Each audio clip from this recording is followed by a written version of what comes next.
Hey guys, me Dave. It's 8/21, 2022, so it's what, Sunday night. I hate Sundays, you guys. I just hate them. There's nothing on TV. They're just boring, and I don't like Sundays at all. I hate them. I did rent a movie today though. It came out last year. It's called Nomad Land. It's kind of an interesting story. This lady, her husband passed away, and she kind of was forced to live in her van, and she became a nomad. And they had okay, now a lot of movies, they have actors in them, right? Well, they used real nomads in this movie. It was almost like a documentary because it was based on a true story on a book. So it's almost like a documentary, and they used they use real nomads. If they use, I don't know if you ever go to Cheap RV Living. Bob Wells was in the movie, and it was kind of emotional at times. It was a pretty good movie. It was kind of a boring movie, but they did. It's real life. What nomads really do and stuff. It's really interesting. So that's that. The only reason why I relate that to targeted individuals is because some people might be forced to live in their cars. You guys, they might be forced to live a nomadic life. They might be forced to live in their truck, or they might be forced to live in their van or something, and they might be forced to be a nomad, and be a targeted individual at the same time. If you are in that situation, go to Cheap RV Living uh, uh, .com. He has a website, or he has a YouTube page, Cheap RV Living. He really teaches you how to live in a vehicle if you have to. A lot of people don't have money. They're trying to survive. There is a nonprofit organization for nomads. You have to be a nomad, but there is a nonprofit for nomads. If you have vehicle repairs and stuff like that, they even give away vehicles on their website and have a drawing and stuff like that. Um, if we're forced into that kind of living, and we might be, what would I do? What would I do if something happened to my relative? I can't get an apartment right now.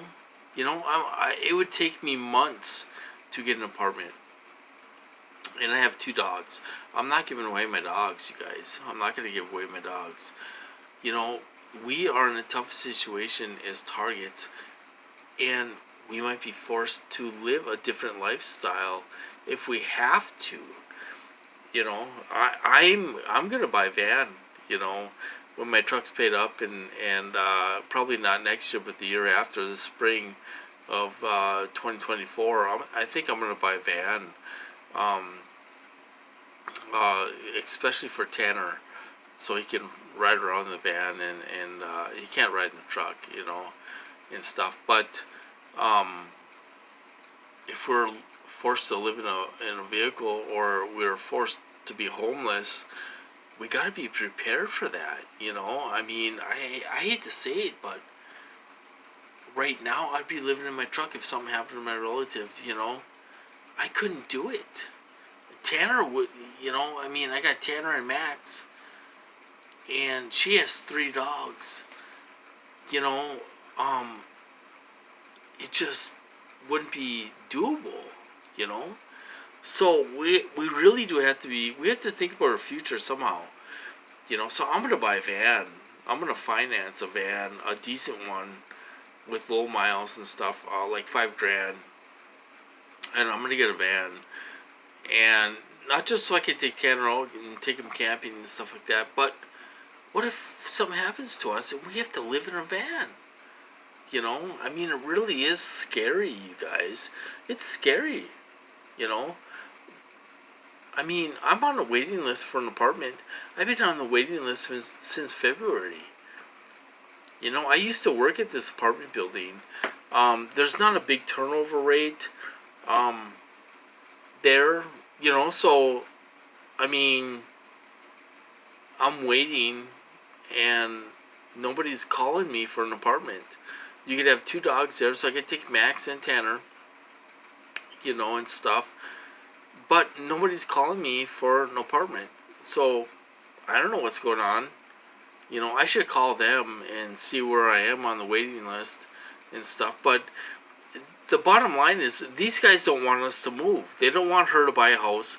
They don't want me to move. They want us stuck here. She's a hostage too, you guys. You know, I think she's being targeted.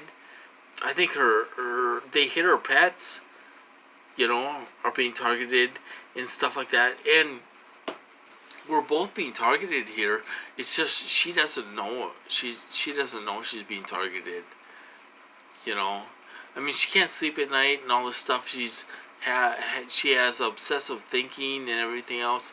Well, that could be these guys. They could cause those kind of behaviors and thinking and obsessive thinking and everything else. They did it to me. I was in 06 and 07. I was in a relationship with a girl, and they kept on making me think she was doing drugs. She'd go to the bathroom in the middle of the night, and they were making me think she was doing drugs in the bathroom and stuff. You know, because she used to do drugs before she met me. You know, so they were putting all these um, bad thoughts in my head and everything else. They can do all kinds of things with these weapons without you knowing it. You know, they can do all kinds of things with these weapons. They can ruin relationships, and you don't know why until years afterwards. You know, I wanted to settle down, get married, and everything else, and they can ruin that. They can hit you with rage. You don't know why you're punching the wall. You know, I mean, you're punching the wall and all this stuff. You don't know why. You don't know why you're losing control. Well, it's totally these guys manipulating your feelings. They can do all kinds of things with these weapons, you guys. If you're not aware of it, you think it's your own thoughts, your own behavior. It's not. They can do all kinds of things with these weapons. They can ruin relationships and all this stuff. You know, that's where I'm a little skeptical of women coming on these calls and stuff. They talk about, oh, I'm married, we went on a trip, went on a vacation, oh my god, oh. It's like, if you're a real target, you guys, they ruin those relationships. They're not going to let you have a happy marriage and all this stuff. You know, they're going to ruin that. Just like Jeff Madore was married for so many years. They chased his wife out of his life. You know, and now he's alone. He's getting hit and stuff, you know? I mean, they ruin relationships. They ruin everything for us. That's the game of this program. You know, so other than that, I've been getting hit all day. They're hitting me with microwaves to the head around 6 p.m. I mark it down on my calendar and all this stuff. I've been getting hit all day. I'm getting nailed. I don't know why. Why am I getting nailed? Am I getting nailed for making videos? Am I getting nailed for what? For telling the truth or what? I don't know why, but I'm getting nailed. I hope it comes to an end. The gang stalking has slowed down, so my thinking is maybe they'll run out of money. They'll run out of money soon. You know, I hope they run out of money soon, and this stuff stops and it passes, and it will. We'll see what happens next month. We got a little over a week of this month left, and then we'll see what happens next month. Maybe they'll get cut off. You know, we'll see what happens. But that's what I'm talking about tonight, you guys. Other than that, I'm getting nailed. Other people are getting nailed, and we're going through it. We're playing the game and all this stuff. Don't play the game, I guess, is the key. But don't feed into these guys. And we'll try to make it through this. And we got to stick together and try to live a normal life if we can. It's hard, but we got to try to live normal as we can. It's supposed to be 82 up here tomorrow. I'm taking Max. You know, whether I get hit or not, I'm taking Max to the beach tomorrow. We're gonna ride to the beach. You know, we're gonna go on the beach on Lake Superior. We're gonna get Max's feet wet, and we're gonna try to enjoy ourselves, even though I'm getting hit. We still gotta try to get out there and enjoy ourselves. We gotta break this stuff up, you guys. So anyway, I'm gonna cut this off. I hope you guys doing well, and I'll talk to you later.